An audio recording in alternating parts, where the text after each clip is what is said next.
Hello dear student, Hariom. આજનો આપણો વિષય છે ગણિત ધોરણ 5. બરાબર. હવે આજે આપણે શું શીખવાનું છે? પાઠ્યપુસ્તક લઈને બધા બેસી ગયા હશો, બરાબર ને? તો પાઠ્યપુસ્તક જોડે રાખજો, નોટ પેન્સિલ જોડે રાખવાની. હવે આજે આપણે પ્રકરણ 10માં 10મો ભાગ અને 10મો અને 100મો ભાગ છે, એમાં અંદાજ લગાવો, ચિત્ર બનાવો અને માપો એના વિશે માહિતી મેળવીશું. તો રેડી રહો બધા, પાઠ્યપુસ્તક જોડે રાખજો. અંદાજ લગાવો, ચિત્ર બનાવો અને માપો.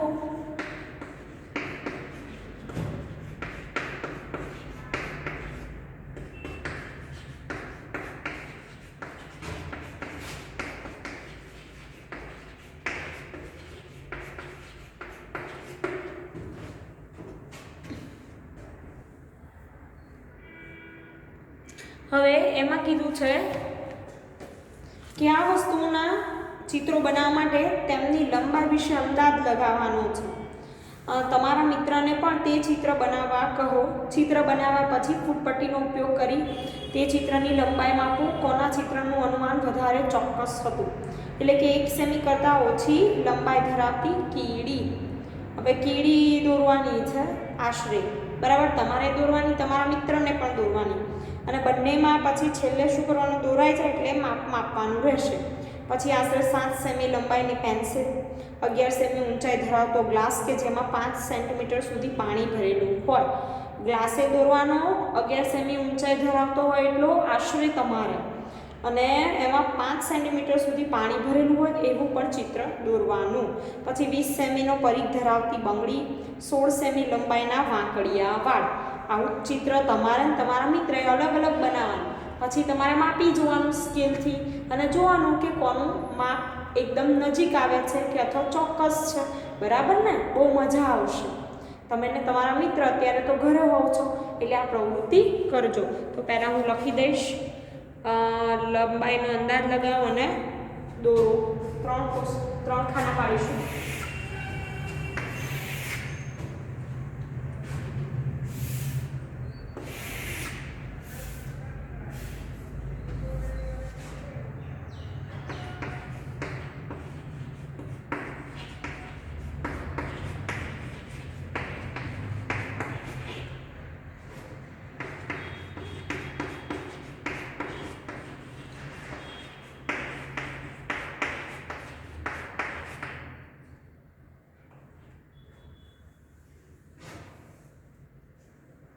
હવે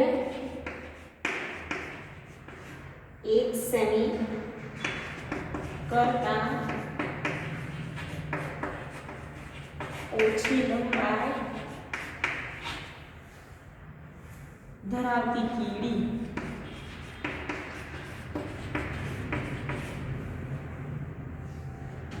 આશરે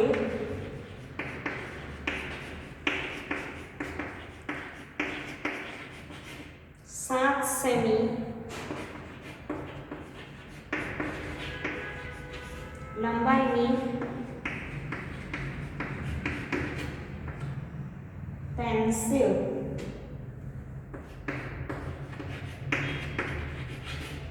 11 સેમી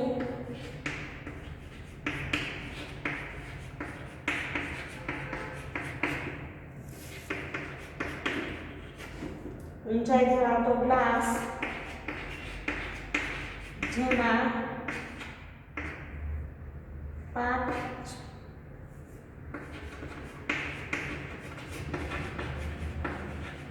સેમી સુધી પાણી ભરેલું હોય.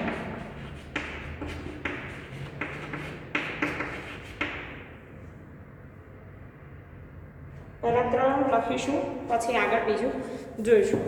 હવે જો કે તમે તમારા બનાવેલા ચિત્રનું માપ, તમારા મિત્રના ચિત્રનું માપ આશરે આપણે લખવાનું છે. અહીંયા બીજો ભાગ તો લખવાનું રહી ગયું. તમારા બનાવેલા ચિત્રનું માપ,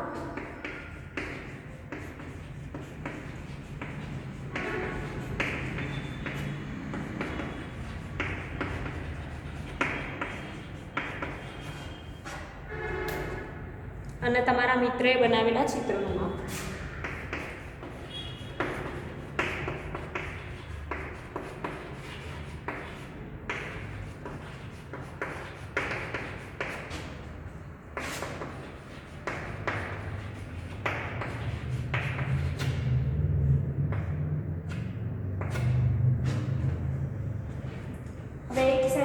ઓછી લંબાઈ ધરાવતી કીડી 3 ભાગ પાડી દઈશ, તમને ખબર પડે, રાઈટ। હવે 1 2 3 તો આશરે તમારા બનાવેલા ચિત્રનું માપ આપણે આશરે શું લખીશું? તો 0.7 સેમી, બરાબર ને? અને આપણે લખીશું 0.8 સેમી। 1 સેમી કરતાં ઓછી લંબાઈ ધરાવતી કીડી કીધું છે કે જેની લંબાઈ 1 સેમી કરતાં ઓછી હોવી જોઈએ। ત્યારબાદ આશરે 7 સેમી લંબાઈની પેન્સિલ। હવે 7 સેમી લંબાઈની પેન્સિલ હોય તો અહીંયા આશરે લખીએ 6.6 સેન્ટીમીટર અને અહીંયા લખીશું 6.7 સેન્ટીમીટર। ત્યારબાદ 11 સેમી ઊંચાઈ ધરાવતો ગ્લાસ કે જેમાં 5 સેન્ટીમીટર સુધી પાણી ભરેલું હોય એની ઊંચાઈ આપણે લખવી હોય તો 11.4 સેન્ટીમીટર, 4 સેન્ટીમીટર અને 5 સેમી।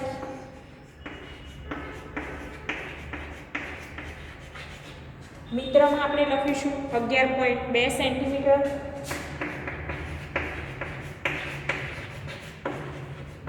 અને 8.4 સેન્ટીમીટર આશરે છે। આપણે અહીંયા લખ્યું અત્યારે એ મેં લખ્યું છે, આશરે લખ્યું છે।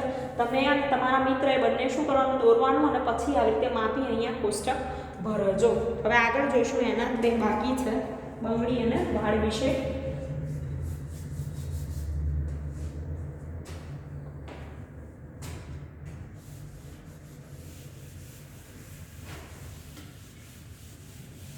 તમારે નોટબુકમાં અને પાઠ્યપુસ્તકમાં રીતે કોષ્ટક પૂરું કરવાનું રહેશે।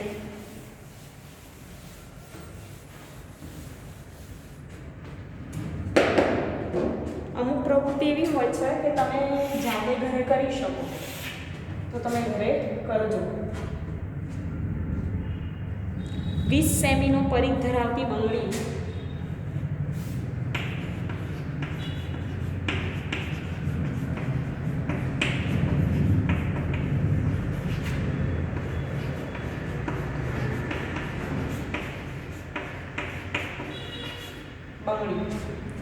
અને આગળ 16 સેમી લંબાઈના વાંકડિયા વાળ।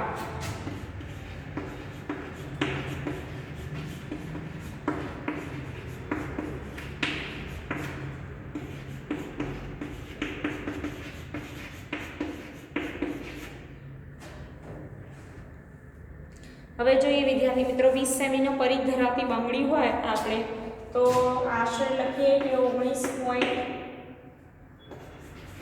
સેમી માપીને કરીએ તો, અને આશરે લખીશું 19.5 સેન્ટીમીટર। ત્યારબાદ 16 સેમી લંબાઈના વાળ છે, 15.6 અને 15.7 સેન્ટીમીટર।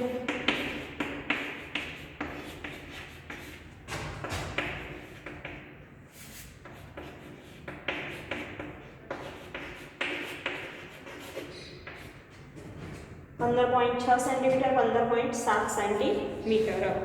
તો આવી રીતે તમારે અને તમારા મિત્રએ કરવાનું છે। કોના ચિત્રનું અનુમાન વધારે ચોક્કસ હતું?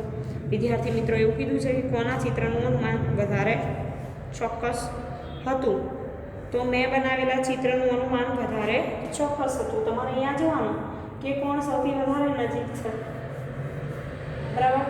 તમે કે તમારા મિત્ર, અને એ પ્રમાણે અનુમાન તમારે લગાવવાનું નજીક હોય તે।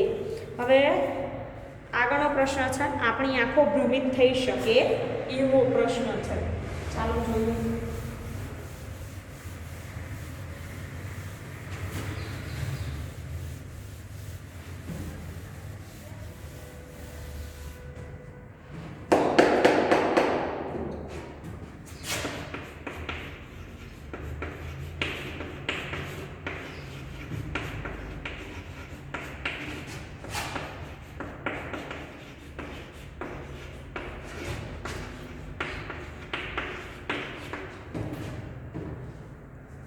બરાબર, આપણી આંખો ભ્રમિત થઈ શકે. કઈ રેખા વધુ લાંબી છે, એ કે બી? દરેક રેખાને માપો, તે કેટલા સેન્ટીમીટર લાંબી છે તે નોંધો. તમારો અંદાજ કેટલો યોગ્ય છે તે લખવાનું છે. નીચે કઈ રેખા લાંબી છે, સી કે ડી? દરેક રેખાને માપો, તમારો અંદાજ કેટલો યોગ્ય છે. તો આપણે જોઈશું આન્સર. બરાબર, તો તમે જુઓ એમાં આ ચોખ્ખું દેખાય છે કે બી રેખા કેવી છે, એ કરતાં લાંબી છે. બરાબર ને, જોઈએ તો જ ખબર પડી જાય, મોટી દેખાય છે. તો મારા અંદાજ પ્રમાણે રેખા બી એ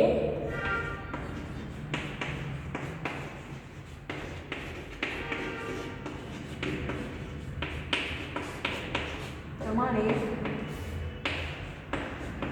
રેખા બી એ રેખા એ કરતા લાંબી છે.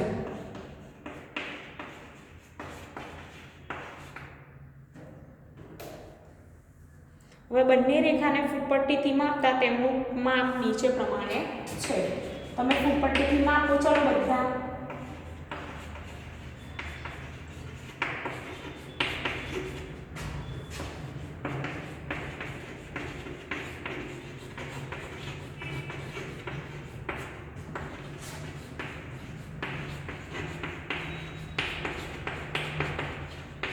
નીચે પ્રમાણે છે. તો રેખા એનું માપ, રેખા બીનું માપ.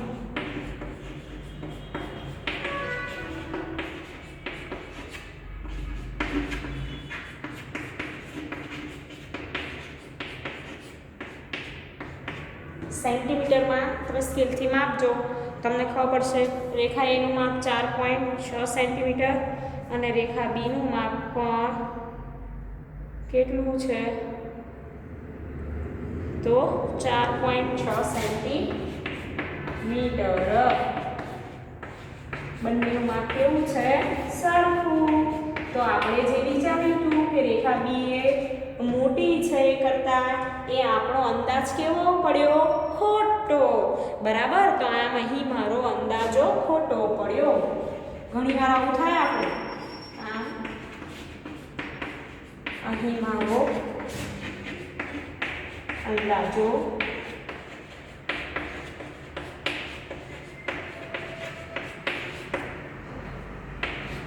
ખોટો પડ્યો. હવે આગળ કઈ રેખા વધુ લાંબી છે, સી કે ડી? દરેક રેખાને માપો, તમારો અંદાજ કેટલો યોગ્ય છે. તો ચાલો જોઈએ આપણે કે મારા અંદાજ પ્રમાણે આગળ જોઈશું. પહેલાં મૂકી નાખીએ.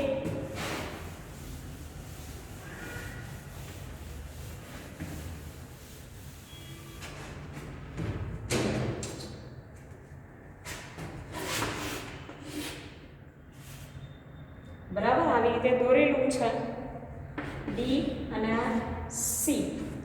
લખીશું મારા અંદાજ પ્રમાણે સી એ રેખા ડી કરતા લાંબી છે. રાઈટ,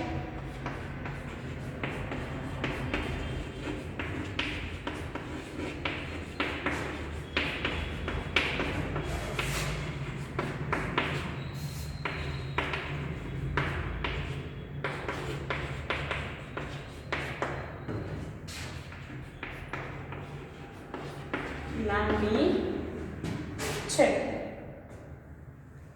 હવે ફૂટપટ્ટીથી માપતા તેમનું માપ નીચે પ્રમાણે મળે.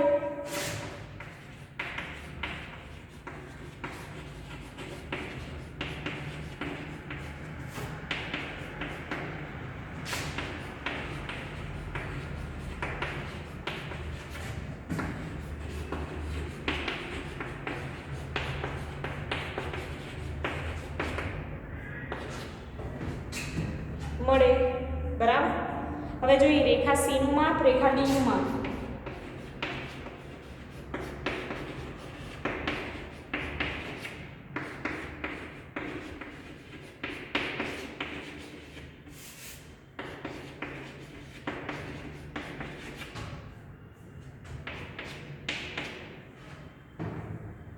3.2 સેન્ટીમીટર, 3.2 સેન્ટીમીટર.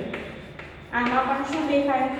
આપણને એવું લાગે કે મોટી છે, પણ બંનેના માપ કેવા છે? માપી ત્યારે ખબર પડે કે સરખી છે. 3.2 સેન્ટીમીટર.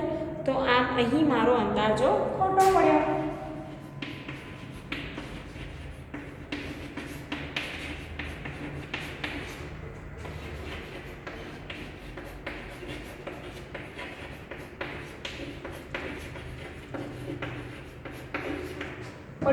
બરાબર ને? ઘણીવાર આપણને એવું લાગે કે માપ કેવું છે? નાનું મોટું, પણ જ્યારે માપીએ ત્યારે ખબર પડે કે સરખું પણ હોય શકે. હવે જોઈએ આગળ. કોની પૂંછડી સૌથી વધુ લાંબી છે?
હવે જુઓ, કોની પૂંછડી સૌથી વધુ લાંબી છે તેનો અંદાજ લગાવો. હવે પૂંછડીઓ માપો. તમારો અંદાજ કેટલો યોગ્ય છે? તમને માપ આપેલું છે. ઉંદર છે, બિલાડી છે, કૂતરું છે, ભૂંડ છે, વાંદરો છે, બરાબર, ગરોળી. તો એ બધા પ્રાણીઓ છે. આપણે લખીશું પહેલાં નામ, પ્રાણીઓના નામ, પછી પૂંછડીનું અંદાજિત માપ અને પૂંછડીનું ચિત્રમાં માપ.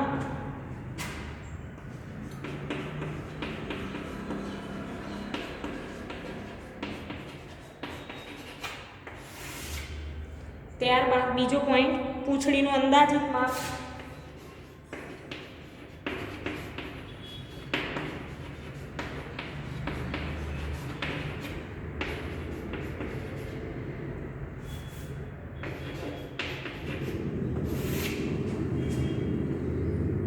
અને પૂંછડીનું ચિત્રમાં માપ.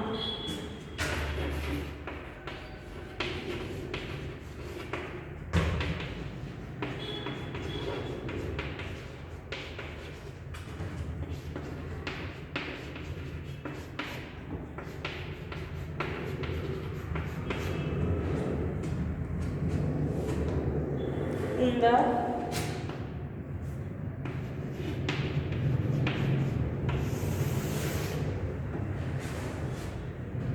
ત્યારબાદ બીજું ગરોળી,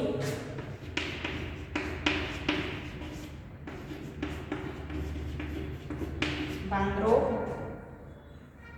બિલાડી, કૂતરો,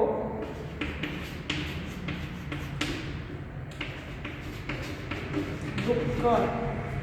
1 2 3 4 5 6 છે. જુઓ, બરાબર, 1 2 3 4 5 6. હવે આપણે આશરે લખીશું. તમારે વિચારવાનું છે કે અંદાજિત માપ કેટલું હશે. ઉંદરની પૂંછડી વિશે વિચારો. તો ઉંદર માટે આપણે વિચારીએ કે 2.0 સેન્ટીમીટર. અહીંયા સેમી લખેલું છે એટલે હું ફરી લખીશ નહીં. અહીંયા આપણે અંદર ચિત્રમાં કેટલું આપ્યું છે? 1.3 સેમી. બરાબર, કેટલા? 1.3. હવે ગરોળી માટે જોઈએ તો 1.5 હોય. બરાબર, અંદાજિત માપ છે. અને ચિત્ર, પૂંછડીનું ચિત્ર જે છે અંદર, એનું પણ માપ કેટલું છે? 1.5. આપણું જે ચિત્ર આપ્યું છે એમાં પણ. ત્યારબાદ વાંદરો જોઈએ તો વાંદરા માટે આપણે લખીશું 2.0. આશરે, અને એનું પૂંછડી જે ચિત્રમાં છે એ 2.1 સેન્ટીમીટર. ત્યારબાદ બિલાડી જુઓ તો 1.5 છે. અંદાજિત માપ આપણું આશરે વિચારીને કે આટલું હોઈ શકે. તો કેટલું છે? 1.2. ચિત્ર આ આપણે અંદાજ લગાવીએ છીએ કે આટલું હોઈ શકે. આ ચિત્રની વાત છે કે આપણે જે પાઠ્યપુસ્તકમાં ચિત્ર આપ્યું છે એમાં કેટલું છે. ત્યારબાદ કૂતરો જુઓ તો 1.0 સેન્ટીમીટર અને કેટલું છે તો 0.7 સેન્ટીમીટર. ત્યારબાદ ડુક્કર, તો ડુક્કરનું માપ છે કેટલું? 1.5. અંદાજ લગાવે છે પૂંછડીનો, અને છે 1.4. બરાબર. તો મારો અંદાજ વધારે યોગ્ય જણાતો નથી. બરાબર ને? આમાંથી શું ખબર પડી કે આમ મારો અંદાજ વધારે યોગ્ય જણાતો નથી. એટલે કે આપણે જે અંદાજ લગાવ્યો એ અંદાજ એટલો બધો જે ચિત્રમાં માપ છે એ પ્રમાણે આપણો યોગ્ય નથી. તો વિદ્યાર્થી મિત્રો, આપણે આ વિડીયોમાં માહિતી આટલા સુધી રાખીશું. બીજી માહિતી આપણે આગળના વિડીયોમાં જોઈશું. Thank you.